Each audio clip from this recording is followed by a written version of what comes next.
সবার ঐকমত্যের ভিত্তিতে চলতি মাসের মাঝামাঝিতে জাতীয় সনদ তৈরি করা সম্ভব হবে বলে আশাবাদ ব্যক্ত করেছেন জাতীয় ঐকমত্য কমিশনের সহসভাপতি অধ্যাপক ডক্টর আলী রিয়াজ। বুধবার রাজধানীর ফরেন সার্ভিস একাডেমিতে রাজনৈতিক দলগুলোর সাথে দ্বিতীয় দফার ৮ম দিনের সংলাপের শুরুতেই একথা বলেন তিনি। সংস্কারের ব্যাপারে মানুষ প্রত্যাশা করছে জানিয়ে আলী রিয়াজ বলেন, রাজনৈতিক দলগুলোর দলীয় অবস্থানের কারণে প্রতিদিনের আলোচনায় অর্জন না হলেও এক জায়গায় পৌঁছাতে আশাবাদী কমিশন। শুধুমাত্র এক পর্যায়ে থেমে গেলে হবে না, তাকে সুরক্ষিত করতে হবে এবং সেই সুরক্ষার উপায় হচ্ছে আমরা যেন সংস্কারের কার্যক্রমে এগিয়ে যেতে পারি। সেই চেষ্টায় আপনারা আন্তরিকভাবে সহযোগিতা করছেন, কারণ এই দায়িত্ব আপনার, আমার, আমাদের সকলের। জনগণের প্রত্যাশা আছে।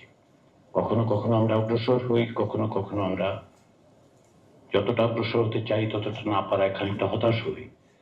কিন্তু তারপরেও জুলাই মাসের এই 2 তারিখে দাঁড়িয়ে যেটা আমার মনে হয় যে আমরা চেষ্টা করলে জুলাই মাসের মাঝামাঝি সময়ে হয়তো একটা সনদের জায়গায় যেতে পারবো।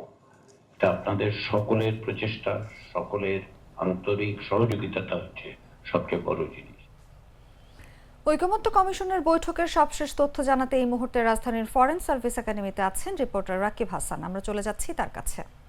একটু জানিয়ে দিই যে আজকে যে জাতীয় ঐকমত্য কমিশনের সঙ্গে রাজনৈতিক দলগুলোর যে বৈঠক, সেই বৈঠক বেলা 11টা নাগাদ শুরু হয়েছে এবং এই বৈঠকে আজকে আমরা যেটি জানতে পেরেছি যে রাষ্ট্রপতির ক্ষমা প্রদর্শন এবং নির্বাচনী এলাকার নির্ধারণ এবং একই সঙ্গে আমরা তত্ত্বাবধায়ক সরকার ব্যবস্থা, এই বিষয়গুলো নিয়ে আজকে আলোচনা হবে এবং এই বেলা 11টায় আনুষ্ঠানিকভাবে আলোচনা শুরু হওয়ার আগে জাতীয় ঐকমত্য কমিশনের সহসভাপতি অধ্যাপক আলী রিয়াজ যেটি বলেছেন যে তার সূচনা বক্তব্যে তিনি বলেছেন যে আগামী এই জুলাই মাসের যে মধ্যবর্তী জুলাই অথবা জুলাইয়ের তৃতীয় সপ্তাহে মধ্যে যে জুলাই সনদ তৈরি করার যে ঘোষণা দেওয়া হয়েছিল সেই ঘোষণায় ঐকমত্যে পৌঁছাতে পারবে বলে মনে করছেন এবং পাশাপাশি তিনি বিভিন্ন রাজনৈতিক দলগুলোর সহযোগিতা কামনা করছেন। আমরা একটু যদি জানিয়ে দিই যে আজকে ফরেন সার্ভিস একাডেমিতে এই বৈঠক চলছে এবং দ্বিতীয় পর্যায়ের 8ম দিনের মতো এই বৈঠক চলছে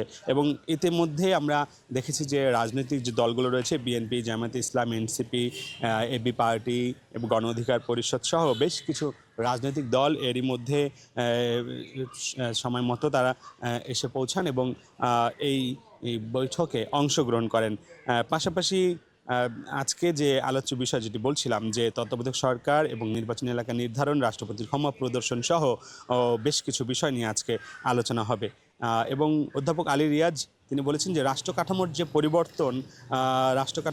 যে পরিবর্তনের মাধ্যমে একটি সুন্দর বাংলাদেশ গড়াই মূলত এই জাতীয় ঐকমত্য কমিশনের উদ্দেশ্য এবং জবাবদিহিমূলক শাসন ব্যবস্থা নিশ্চিত করতে অমীমাংসিত যেসব বিষয় রয়েছে সেসব বিষয় নিয়ে এই চলতি মাসের মাঝামাঝিতে ঐকমত্যে পৌঁছানো সম্ভব হবে বলে তিনি প্রত্যাশা করেছেন এবং কমিশনের পক্ষ থেকে আরও জানানো হয়েছে যে ধারাবাহিক যে সংলাপ, সেই সংলাপের মাধ্যমে শীঘ্রই রাজনৈতিক সমাধানে যে রাজনৈতিক দলগুলোর মধ্যে যে বিভেদ এখনও যে মতানৈক্য যেসব রয়েছে সেই মতানৈক্য হয়তো দেশ ও জাতির স্বার্থে তারা হয়তো এক কাতারে এসে পৌঁছাবেন, এটি প্রত্যাশা করছেন।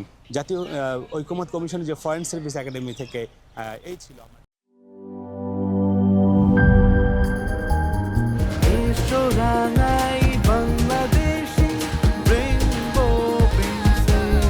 রেইনবো পেইন্টস, ছড়াও জীবনের রং।